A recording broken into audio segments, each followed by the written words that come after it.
Greetings, welcome to the studio. I'm Harry Fricker. This evening I'm delighted to introduce Nicky Thompson, photographer from Dartmoor. We continue with the series of Dartmoor.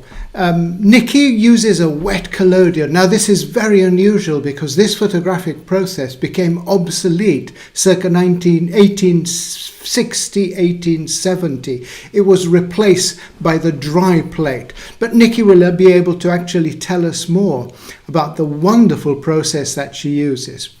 As usual, I'd encourage you to actually take part, to participate as much as possible. The more you put in, the more you'll be able to actually get out from this program. Please ask questions, put your comments as we go along. Don't wait to the end because we will not have time for questions. What we want to actually do is engage in conversation with you as well, so that this is an inclusive program and you also have your say as much as possible within what the technology actually allows us. So that'll be great.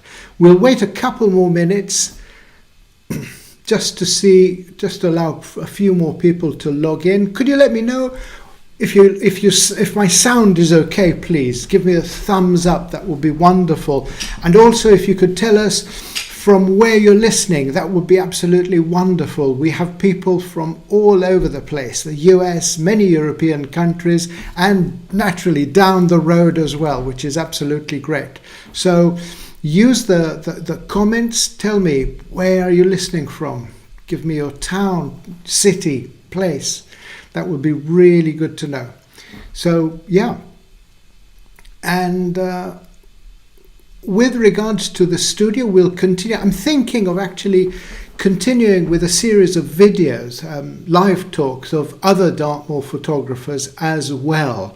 I'm in conversations with a couple of other local photographers, so I'm looking at that possibility, but I'll keep you posted. If you sign up to the newsletter, you'll be the first to know. You won't have to you won't have to go to Eventbrite and put all your details, blah, blah, blah, boring, boring, boring. You'll just get the invite and you'll just be able to log in to the live chat without further ado. So it's absolutely straightforward.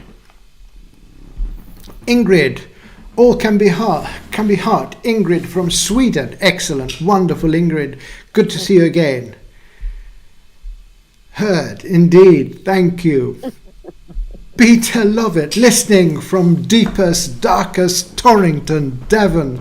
Wonderful, Peter. Thank you so much for being here. Thanks all of you for actually taking time off to listen to this program. I really, really appreciate it. Without you, this wouldn't be possible. So this is absolutely fantastic. So this is great. Cool. Okay. Without further ado, folks, I'm delighted to introduce Nicky Thompson, our guest for this evening. Nicky, thank you so much for being here. How are you? Hi, Harry. I'm very well, thank you. Yeah, excellent. Nice to be here. Wonderful. Thanks for inviting me. Not at all. My pleasure. That's great. I was looking at some of your photographs today as I was making the PowerPoint presentation we'll be using today, the keynote presentation. Yeah. They're absolutely stunning. They really, really are stunning, your images, because they have a quality that's ancient and modern. And I think that has to do with part of it, right? Part of it has to do with the technology that you're actually using. You'll be able to describe a bit more of that. But I think it's more than that. I think there's a connection that you actually manage to establish with your sitter that I feel, and that is more important than the technology. I think it's the connection that you actually manage to establish with your subject, with your sitter. And we will be talking more about that as we progress. So, what made you use the wet collodion? I saw Sally Mann's work and I just fell in love with her wet collodion images, and I was like, I want to do that. I want to know how to do that. So I went on a workshop and learnt the technique. Excellent. Or shall I say, I began to learn the technique. And that's when I started. Excellent. And yeah, I just absolutely love it. It's totally, yeah, enchanted me. And I Yes. love the fact it's never perfect, and I'm always trying to improve, and it's it's difficult. It's a really difficult process, but I absolutely adore it. So yeah, if anyone wants to come and join me, that'd be fantastic. Absolutely, because you run workshops as well, don't I you? do, yeah, I do, Brilliant. yeah. So tell us a little bit So, about those, baby. well, I usually work with people that are just starting out, so people that have had never any experience with collodion at all. And by the end of the day, they have, well, at least 4 or 5 really good plates, Wow. usually. Um, the guy today, it was just a 1-to-1, and I think he went home with about 10 plates. Wow. So that was that was quite amazing. That was a busy day. Yeah, yeah. And we worked in the studio and we worked outside on location as well. And that's very challenging. But we went Absolutely. for it. It was good fun. Yes, I've just put those on Instagram today. Oh, cool. I must Um, follow up. yeah. And there's a really nice one of a tractor and a tedder, one of those things that like turns the s- the hay over in the field. Oh, yep, yep, yep. Cool. That's excellent. Yeah.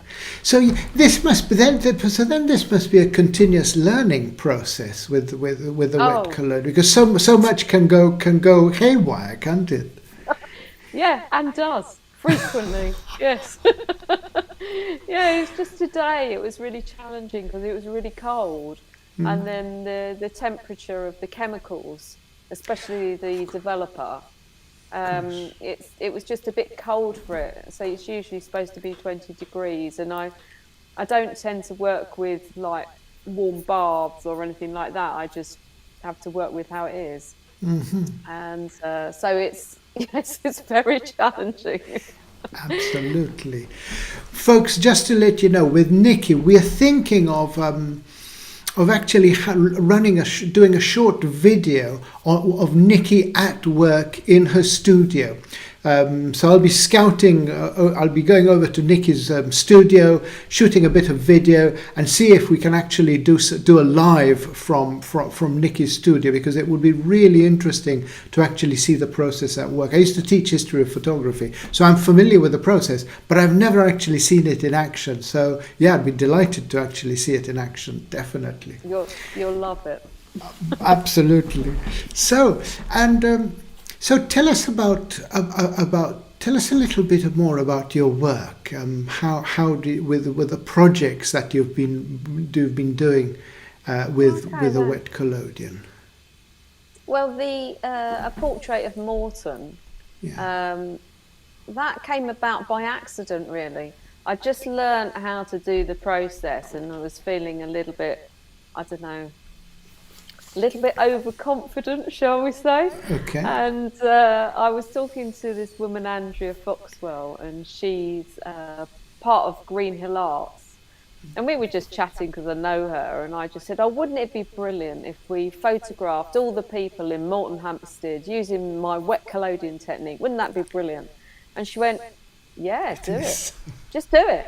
And so she challenged me. So I put in a bid to the Arts Council, and it had lots of other strands to it as well. So there was working with the old people's home, working with the school, working with people in the community, and ending up with an exhibition.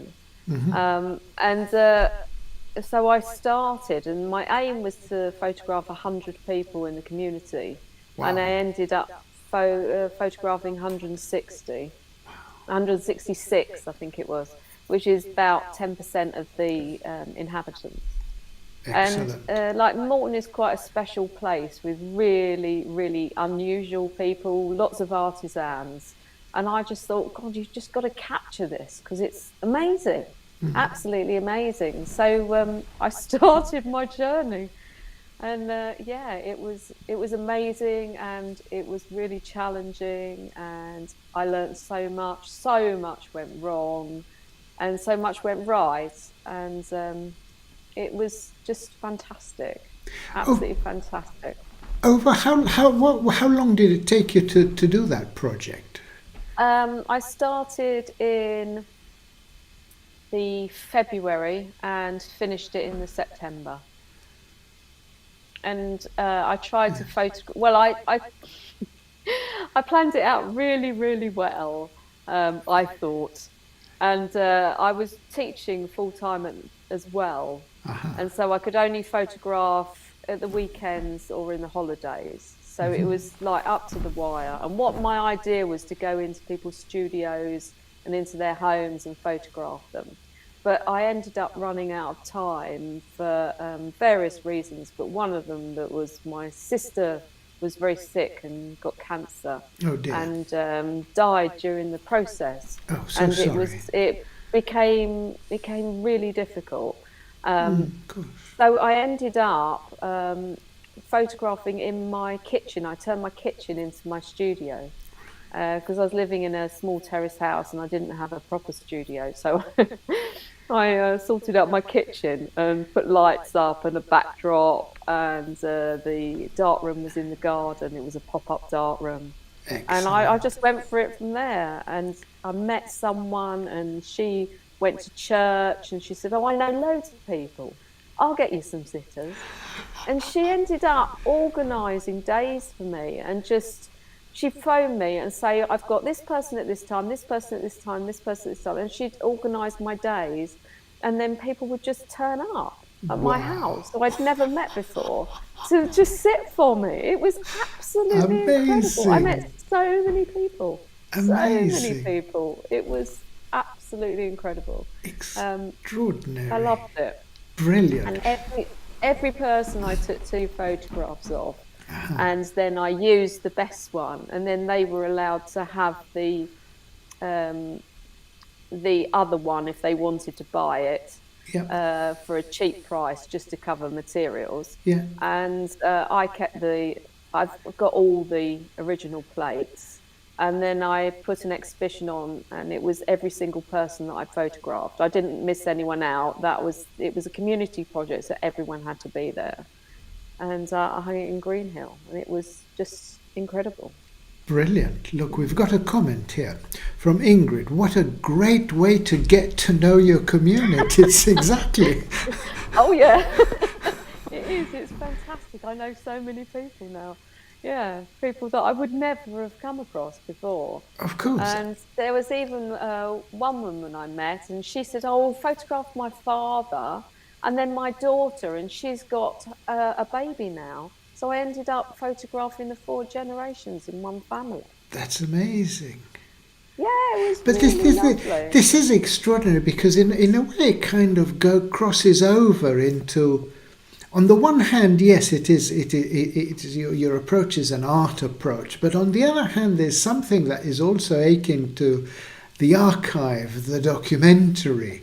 You know, the social, the social, truly within the vein of social documentary, and looking at almost like archetypes. But I'll come back to that issue of the archetypes later.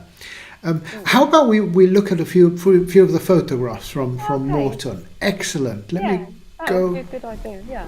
Cool. Let me change to. Here we go, and. Folks, do keep your questions and comments coming in, by all means, because this way we make it more interactive, because I'm a firm believer that you're not empty vessels that we have to, fill with information. Everybody has something important to say without exception, right? And I really mean it. So do bring your put your 2 pennies worth. We want to know more. So Portrait of Moretonhampstead, Shoemaker, Sarah Spicer. Well, this is my favourite picture from the whole project, actually. I really love this one. And this was one of the last photographs I made for the project. And it was the last day, it was the last weekend, and I said, all right, I've had enough. I was exhausted. And then the shoemaker, Alison, phoned up and said, please, can you photograph? There's 3 of us. We're all shoemakers in Morton. Please, can you photograph us? And I was like, really? Oh, okay. All right. And I had 4 bits of glass left that were prepared. Wow. And only a few bits of chemical left. And I was like, okay, go on then. And they turned up. And so the first plate was rubbish. And the next 3 just spot on. And I think this was possibly my last plate or next to last plate. And I just love it because she's just got an amazing face, hasn't she? Yes. And holding all her shoemaking equipment and stuff. Yes. And it looks like she could be from the 1800s. Yes. She really does, with what she's wearing, and the light was just right. And I was just so happy. I was so delighted with that photograph. Yes. Yeah. Yes, it's absolutely... Sorry. Oh, go on. You carry on. No, it's absolutely beautiful because it's the detail, and it's on the one hand, I think, to me, when I look at the photograph, it's the gaze, how she's looking at the viewer, and it's a deadpan look, expressionless, but and also there's the reflection of the eyes. And then I look at the rest of the paraphernalia that she's carrying, and it's a hands, a strong. You can see that this is a worker. It's the hands of a worker, Yeah. strong hands, and holding the bits and pieces, the mold, not molds, so whatever they're called, the lasts. Thank you, and there is a bit of. They seem to be heavy because she seems to be carrying a bit of weight there. Leather can actually be quite heavy, and I think it's that all that juxtaposition of details that is all happening there. And then there's the blank background, or sort of blank background. There's a fold in the and there's a bit of a few abrasions at the top, but they actually blend in fine. They give that oldie worldy look. So it's wonderful. I love it. Yeah, and that's very much the collodion, the top where you get those marks. But I love that. I love that sort of slightly messy sort of look to it. But getting the eyes sharp is the art. And when I photograph them, the people, I get them to look in the camera, and they're long exposures. So this was about 9-10 seconds, something like that. Wow. And they have to just look in the camera. And I've noticed, I hadn't realised until recently, that I don't actually look at the person when I take their photograph. So I set it all up, and then when I'm counting, I go around to the front of the camera, so I'm ready to put the lens cap on to stop the exposure. And so I'm not actually looking at the person, so it's the person engaging with the camera and not really me. So I chat to them to get them to relax, and we talk a lot and stuff like that. And then it's just them and the camera. And they don't smile, because if you smile for 10 seconds, it's usually a grimace. Yes. And it's not very nice. So yes, of course. Strange. Hence the expression, naturally. Yeah. Yeah, so go on. Let me bring in a comment before we continue from Ingrid. Yeah. Such intensity and integrity. I love it. Thank you, Ingrid. Cool. Thank you, Ingrid. That's brilliant. If you go on to the next slide, it's Greg. And so this is the blacksmith, the local blacksmith. And this was in his forge. And I have some studio lights, but it all works with ultraviolet light. So getting light into the space is really, really hard. And that is such a dark space, his studio. And he had to stand there for, I think his exposure was 1.5 minutes. And he had to stand stock still for 1.5 minutes. And he did amazingly. And I think we took about 4 pictures to get that one, just because the exposure was so difficult. But I love it. Absolutely. It's brilliant. with all his tools and stuff, and it's just that hint of the blacksmith forge around him that's just, works really well. Yeah, I was proud of that one. That's an excellent one. Yes, it has that kind of Dutch Flemish painting, the chiaroscuro, isn't it? The person in the foreground that is actually well lit up, and the background receding in the darkness, almost hinted there. Yeah, wonderful. Yeah, that was a good plate. Excellent. Let me go to the next one. Yeah, so this is a young woman that lived in the village at the time, and she was hoping to be an actor, and she just came with this fantastic fur coat and just looked brilliant and just wanted to engage, and it was just fantastic. She actually came twice, and we just picked the best photograph. And she was really enthusiastic about the process as well, and she wanted to, really see what was going on, and she really wanted to engage. And it's just, I don't know, it's her eyes, the fur, the hair. I mean, she just is so photogenic that it was just a gift for me, really. Absolutely. Absolutely. Earlier today, I was looking at the work of August Sander, because this is where your work, to me, it resonates. It's so much. It's different. It's not the same as August Sander. By the way, August Sander was a German photographer, early 20th century, started around 1910, and he was photographing archetypes of also within his community in Germany, and he photographed all social classes, from lawyers to soldiers, generals to bricklayers, bakers, everybody within his community. And I think it was people of the 20th century.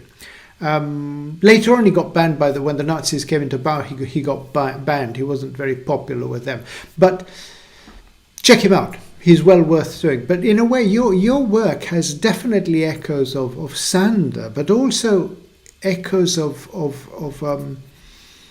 Diane Arbus as well. Slight echoes of Diane Arbus. Well, that's very flattering of you to say. Thank you very much. I really love August Sander's work, and I do really like her work as well. So that's amazing. Cool. And Edward Curtis as well. I really yes, like. Yes, work, North American photographer photographing the disappearing tribes. Yeah, just absolutely amazing. And of course, he was doing photographs on glass as well. So that was, really wonderful. Of course. And with the link with August Sander, photographing people in their working environments is what I really wanted to do, but I just didn't have enough time.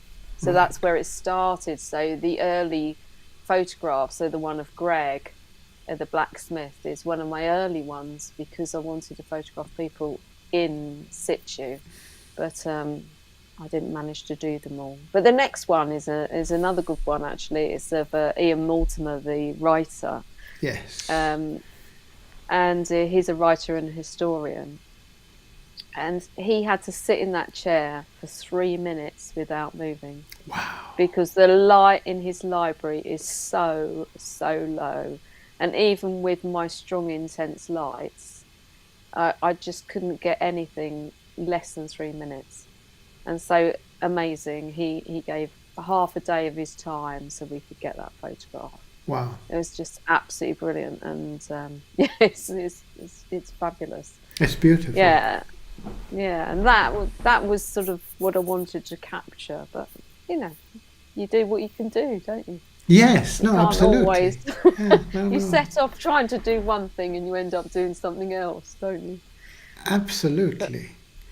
Because it's interesting, because I with Sander, I've always wondered with August Sander, what did he say to actually make his sitters relax? Because he didn't make them pose. And when I'm looking at your work, this is where it came. I said, hang on, I've seen this before. And I was wondering, what does Nicky say to her sitters, right, to get them so ready? Because I think there's a skill, in my opinion, there's a great skill in portrait photography.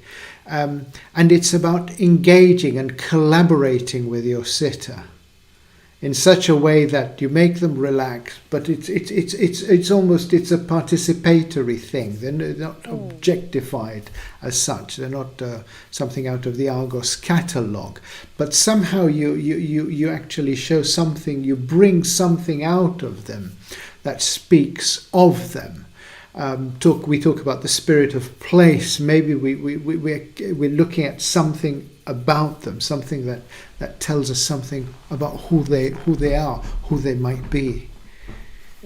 Well, I don't know whether it's me or whether it's the camera, but it's quite interesting because my big plate camera, it's although it's huge, it's not really in your face.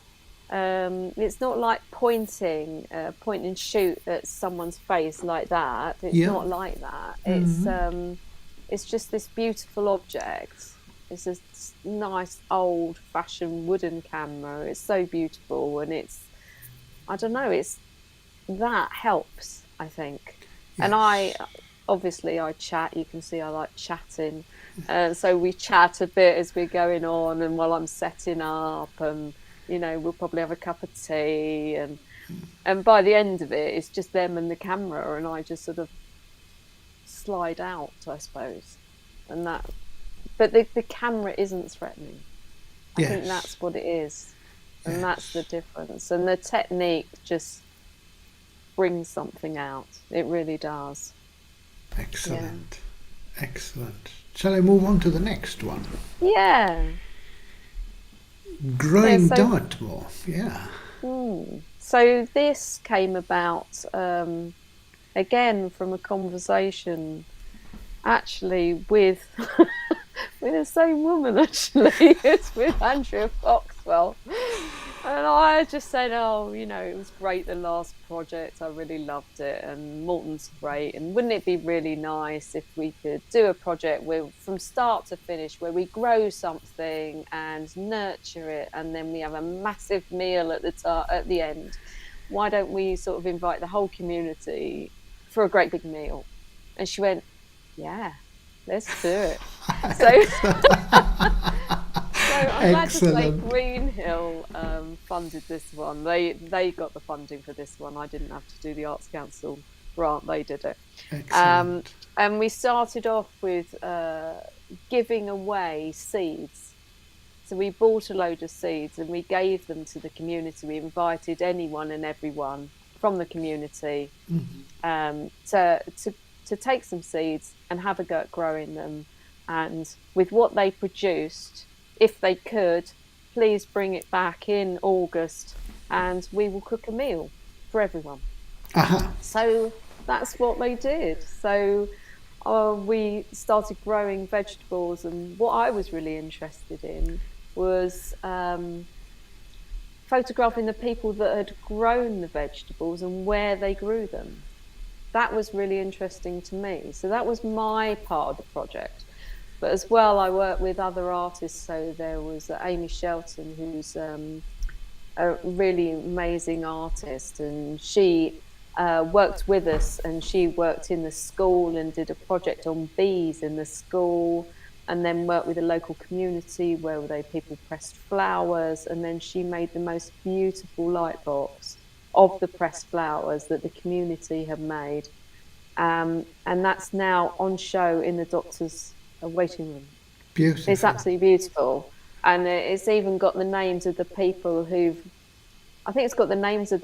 sent the flowers in. But it's just amazing, really lovely. So there was that part of it. And then there was a local potter that Nick Collins and Sabina, and they did firing in the street. They built a kiln and actually fired in the street outside Greenhill of pieces Wonderful. of that the community had made, and then they brought them and fired them in there.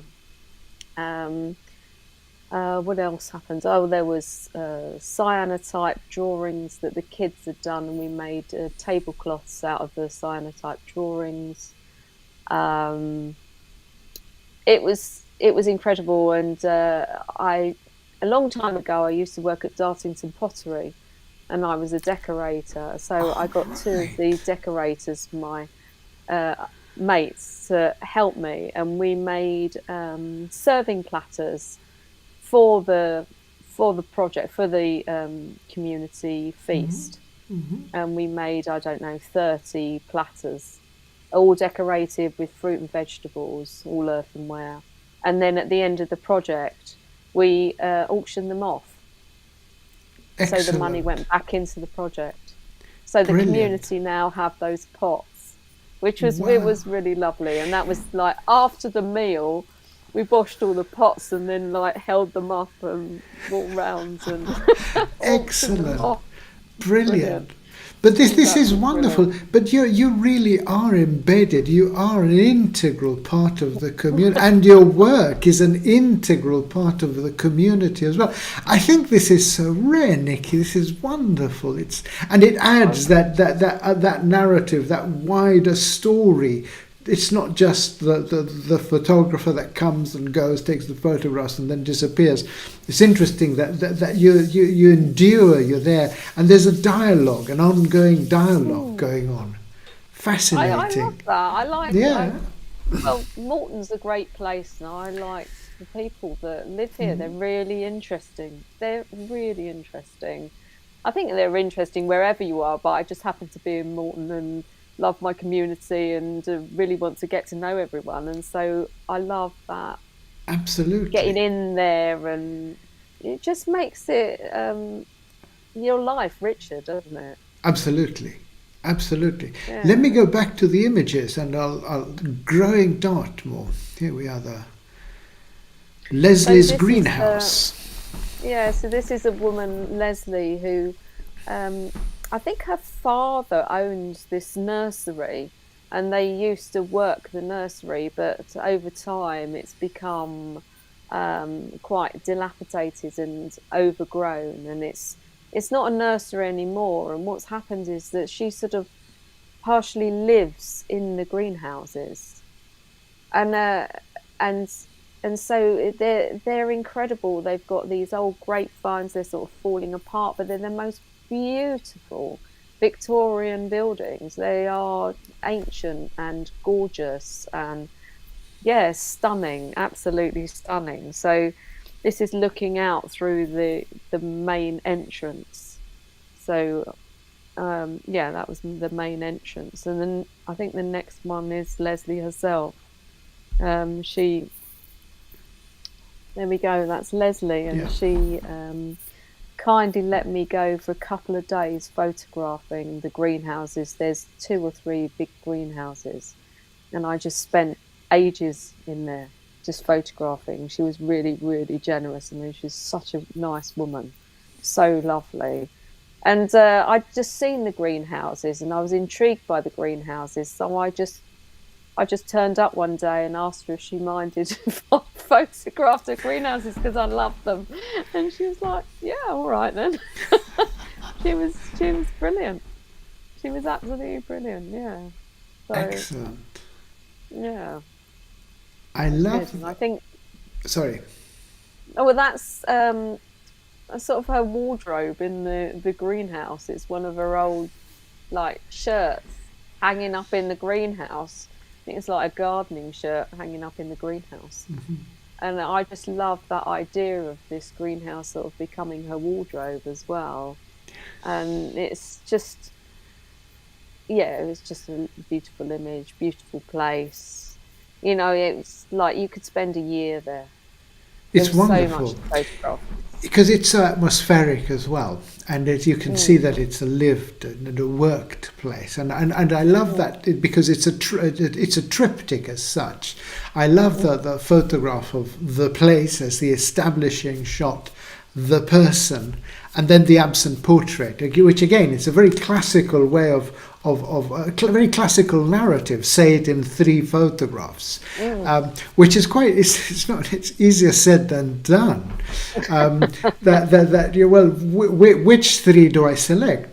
Because there's many more you can produce. But I think it's this set as a little triptych. It works beautifully because, and this last one especially because it does say something about the owner. Yeah, it does. Yeah. It totally does. Yeah. And I try to do that with everyone I photographed. I photographed them, I photographed their greenhouse, and I photographed something that I found intriguing about their greenhouse. So that was my sort of take on it. It was just, and I love greenhouses, I love growing, I'm a gardener. So this is all part of me and my life as well. It's not unattached to my life. I've got a polytunnel, I've got a patch of ground that I grow stuff in, and I've got bees. That's like, I just love nature and growing and seeing what you can get out of it, really. I just love it. Absolutely, yeah. So I'm intrigued by the people that want to do that as well. Yeah, where they do it. Yeah, no, definitely. Well, because there's something that is kind of very primal about that, in a way, very earthy about that. Darwin had a greenhouse, and that is Charles. Yes, Charles Darwin himself, him of the evolutionary theory, right?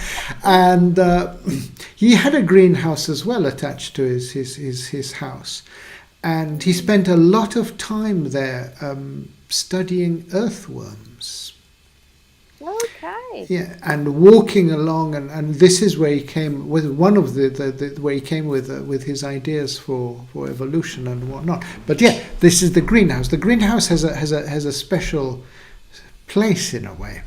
Ingrid, now I know what I will be practicing. So inspired by this greenhouse series. Thank you, Ingrid. Excellent. Right. Yeah. So the greenhouse is also, I think, within our culture. I think the greenhouse has is quite iconic in a way.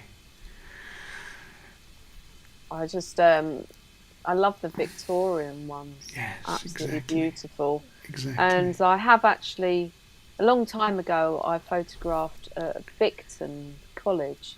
And they had a really old greenhouse that had the longest fig ladder in the country. Yeah. I don't know if it actually exists anymore, but before they changed it into classrooms, I went and photographed the actual greenhouse. It was like a lean-to greenhouse, and it was massive. It was absolutely stunning. Mm-hmm, mm-hmm. Yeah, so I've had a little obsession with greenhouses for a while. Nick, I can see that, because then as you were talking about greenhouses, sorry to go on, but also if you think about Kew Gardens, they have huge, massive greenhouses, and there the temperature is at a constant, and because there's the sound is very, very special as well. So yeah, I'm not surprised that in a way they have that sort of attraction in a way. So cool. Let me move on to the residency Positive Light project. Tell us a little bit about this.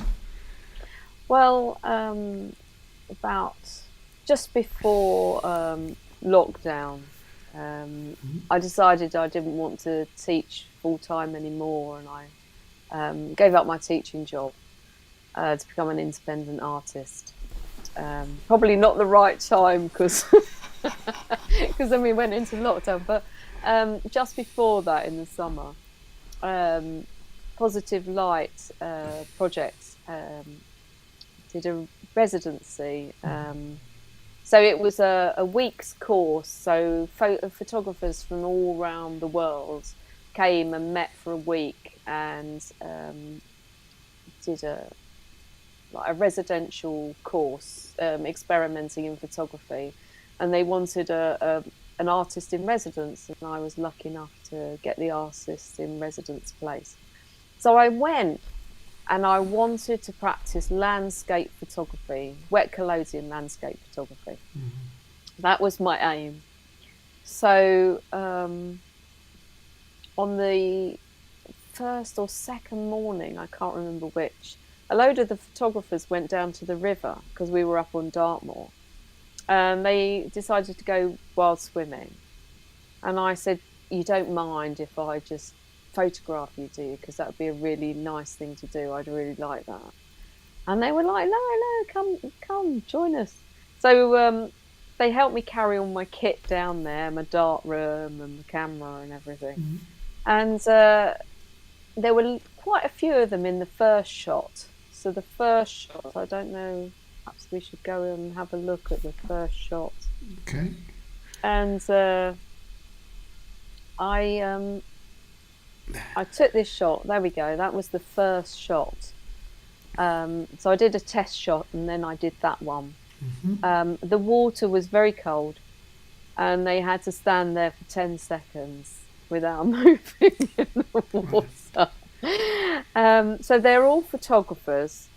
They were all on this course, and I was like, oh, that's just a brilliant shot. And we'd done a workshop the day before with a guy called Jason Evans, and he was talking about posing or not posing, or anyway, we've done quite a lot about how you stand and how you are comfortable or not comfortable, and we did a lot of stuff with that. And then, of course, because they'd done that, they just walked down to the river, and I put my camera up, and they just took these poses. I didn't ask them to do anything. They did that. Wow. And then the next picture was the second shot. There we are. That was the second shot. And I just thought, this is amazing, and I loved it. So I put it in for the Taylor Wessing, and actually got selected. So that was amazing. Excellent. But there's something about those women and the way they're looking at you, and they're challenging your gaze, and they're just doing their thing. And it's like you're intruding on them. It's a bit like you shouldn't be there. And they're really challenging that, and they're all just very independent, aren't they? They're all separated, and they're all doing this wild swimming. They're out in nature, in the cold, and I just love it. And where we are now with COVID and the importance of wild swimming, being in nature for your mental health and your physical well-being, it's just it just really captures all of that. And it was very fortuitous. It was one of those moments where everything comes together. And without those women, it wouldn't have worked. But I mean, they were there, and we were all there together, and it was fantastic. And that started off my wild swimming series, which I'm still doing. Excellent. And I went there to do to do landscape, and ended up on a completely different journey.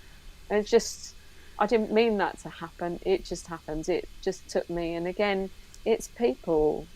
Yes. I didn't expect it. I was trying to get away from that, and it's like, no, I can't. I really can't. Yes, it's serendipity. Yeah. I like photographing people. I enjoy it. Yes. Yeah. It's a beautiful photograph. It's so powerful, and again, it's so timeless as well. And I think this is the thing that struck me, that it seems ancient, but at the same time it's not. And I think this is what you have to make a double take almost to actually say, what's this? What am I looking at exactly?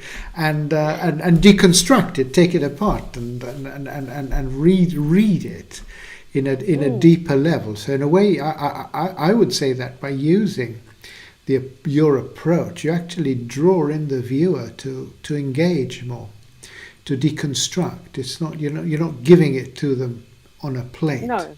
ready-made, as we see a lot of advertising is like that. It does, you just literally one glance and you've already taken it in, whereas this is the opposite.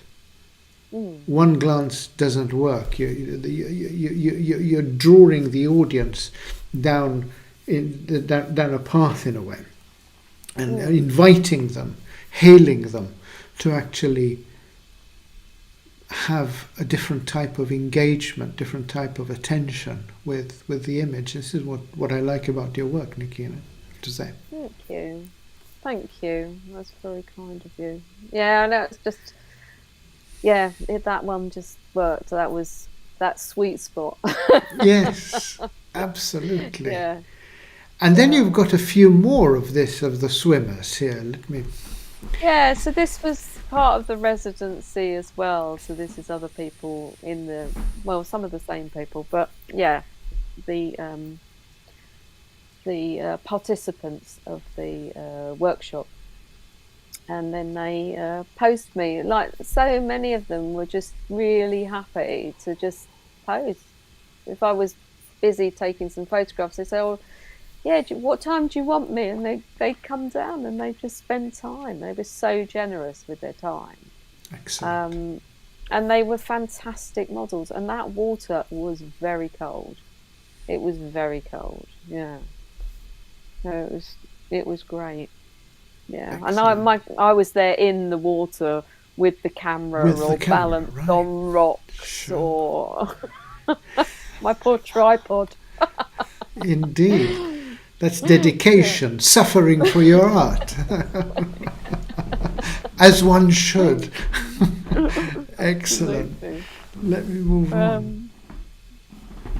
Yeah, so this is Anne and Tristan. So they were in this, I don't know, this looks quite voyeuristic, doesn't it? This one. Yes. And it was quite nice to have that perspective. I mean, I mainly photograph women. So it's quite unusual for me to have a man in the picture.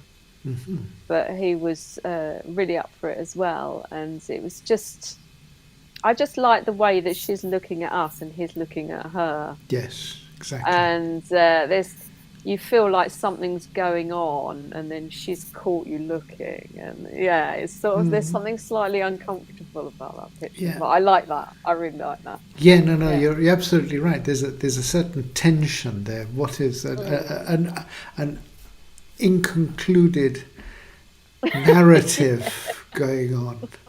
Yeah. This is interesting. I think that's the mystery of that photography can actually generate, isn't it? It's the beauty of it. Moving on.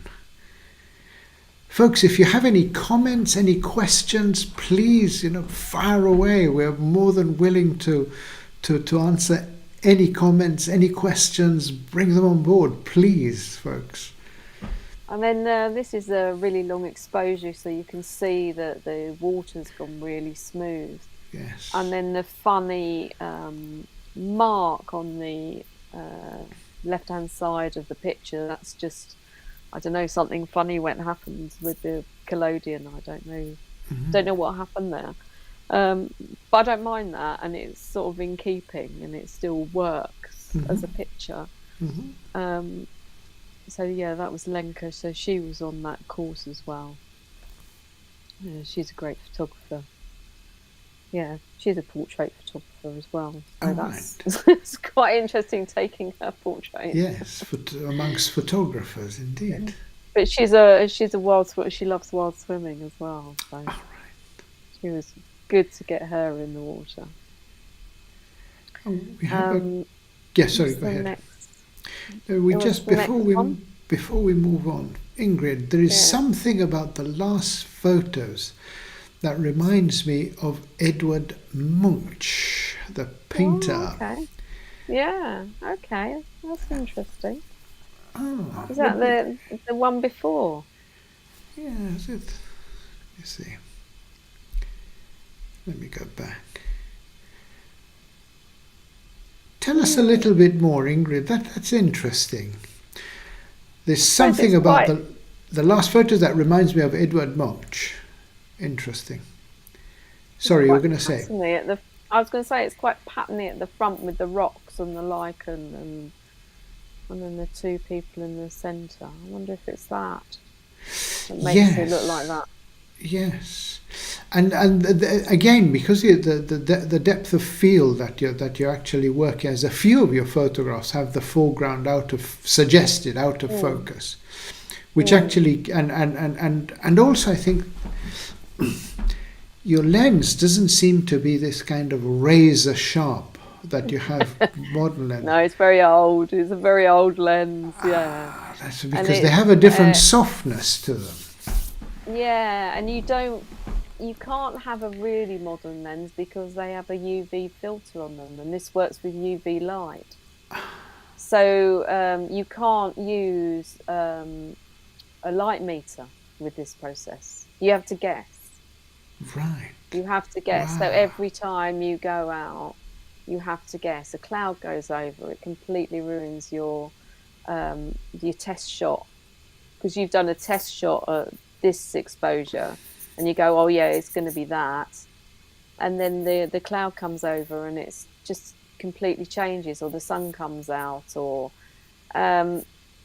it's an incredibly difficult process to get that exposure right.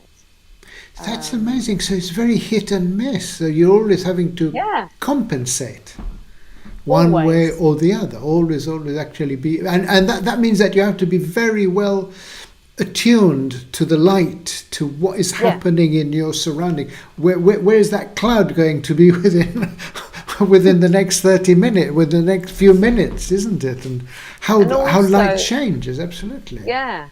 So that's really difficult. And then photographing green is really difficult because it becomes really black. So if you look at the backgrounds, that was like really loads of textures of leaves and lots of greenery. And it's just completely absorbed the light. Mm-hmm. And so it becomes much darker than you expect it to. Red is problematic as well. And that's something that you get used to over time, but you never get what you think you're going to get. You really don't. Yeah, but I think that's the beauty of that process. This is here we're dealing with the random. Almost chaos theory. and where we don't quite know, yes, we might get this, we might get that, but we're not quite sure. Ingrid's come back to us. Both of them, something a bit anxious about them. Aha, yes, I can see that. Yeah, I can see that. Yeah, there's something uncomfortable. I agree, yeah, something uncomfortable. Definitely. And absolutely. Yes. And she goes on. The man looking at the woman reminds me of a painting. Can't remember the name, and the association is difficult for me to explain. One where the woman in it looks like a vampire, totally free, associating here. Interesting. Interesting. Thank you, Ingrid. Yeah, no, I think this is the thing. This is about reading photographs. We inevitably put our own baggage and into the reading of a photograph, and I think this is the beauty of it. There isn't one meaning, there isn't one truth, but it depends what your perspective is. Thank you, Ingrid. Right. Cool. So we saw this one. So we've done Lenka. Yeah, Petra. And then this is Petra. So we've moved on from the residency. So this is me moving out with people I know who are wild swimmers or love being in nature. So Petra came with me to the river, and she's actually sitting in the river, but she's sitting amongst the load of hemlock. So it's actually like really deadly poisonous plant. But I don't know, I just love it, the way it sort of envelops her. And she looks like a little water nymph, really. Yes, absolutely. It's just for me, it's a really pleasing composition, and it feels like it's swirling around her. There's something about the movement in it, because obviously there's a little bit of movement in the plant material because it's a long exposure, and there's movement in the water. And so there's this sort of circling of her, and then she's really still in the middle, and I love that, and the way that isolates her. And again, her clothing, you can't quite tell that it's difficult to tell whether it's modern or old. Yes. It's, yeah, I really like that. Yes, definitely. I totally agree. And also there's the beautiful and very subtle reflection of her hand in the water. There's a very, very, and again, it's not a mirror reflection, but it's actually softened by the long exposure and the movement. I think that's it's a beautiful little touch there. Yeah, that's good. Yeah, Excellent. I'm happy with that one. Yes, absolutely. Moving on. So this one is actually Petra again and another woman, Caroline. And they both really like being out in nature and the water. They're wild swimmers too. So this is done up at Score Hill Stone Circle, a big stone circle. Yes, I and know then you it, can yes. walk down to the river, and there's a river and a lead. And this is the river with the clapper bridge on it. And it's a long way to walk with all your kit. Yes. So you've got your camera, your darkroom, you've got all your chemicals, all your plates, and to get it there, it's like really hard work to get to these places, but it's very rewarding. Absolutely. And that day it was hot weather. It was really hot. It was really bright. So the plates drying out was an issue, because you've only got 15 minutes from pouring the plate to developing it. But actually it was less than that because it was such hot weather. So I was having to run where I put my darkroom up to take the photograph and run back again without it drying out. And so everything is quite harsh. The light was really harsh that day. And there's still a bit of movement in the trees. But I had a real problem with the chemicals. So I had a really nice picture of me in that water from the other side. And it didn't work because I got chemical fogging. So my developer just got too hot. And then you're in the middle of nowhere, and you haven't got a fridge. Nothing you can do. Yes, I put ice blocks into my. I've got like a cooler box, and I carry my chemicals in that. So I had an ice pack in there, but it just couldn't keep them cool enough that day. So after that, we just had to call it a day. But it was. I really like that picture. I think it's like quite mad, but again, it's women in nature, which I really like photographing. Yeah, no, I think it's brilliant. It's again, there's something that is quite primeval in a way about it, and it's going back to a kind of original sort of feel about place. Also, it really is a wild place. Is this Clapper Bridge is it beyond the Score Hill Stone Circle then? It's just down from that. If you, yes, I know it. I know it. Yeah, I know exactly. And there's a big stone with a hole in it. With a hole in that it. you That's can right. climb through. Yeah, it's just up from there. Yeah, but this is about from the car park. This must be near a mile walk away. Yeah. And I mean, I've been carrying my equipment, 35mm tripod, and that's quite a fair walk away. But with your equipment and a kind of time-sensitive way that you're working, that's respect, Nicky, respect. Yes. Hard work. Yeah. I'm very tired at the end of the day. Yeah. Absolutely brilliant. Let me move on. That was the last one. That was the last one. Cool. Yeah. So that's an ongoing project that I'm adding to. I went to the beach with some friends a few weeks ago, and photograph them in the water. That was tricky, and I got sand everywhere, which are not good with the camera, but anyway. There you go. Excellent. I will carry on. Absolutely, that's brilliant. And if there anyone that's a wild swimmer who wants to volunteer to be my model, I'll be delighted. Excellent. Brilliant, Nicky. Thank you so much for today's introduction to your work, and it really has given us an incredible insight into each one of the images, the process that you actually use, and the story, the narrative behind it. And it's that human element that by looking at the photograph, it's just simply not there. So thank you so much for actually revealing this to us. It's been wonderful. Well, thank you, Harry. Thanks for inviting me, and it's been really nice chatting. I've really enjoyed it. Excellent, really great. Well, I'll be in touch. I'll go up to your workshop and shoot a bit of video and do some tests and take it from there. So, folks, watch this space. We'll definitely do something. We'll try and do a live from Nicky's studio with her at work. So keep your eyes peeled. Ingrid, thank you. Great work. Thank you, Ingrid. Thank you. Brilliant.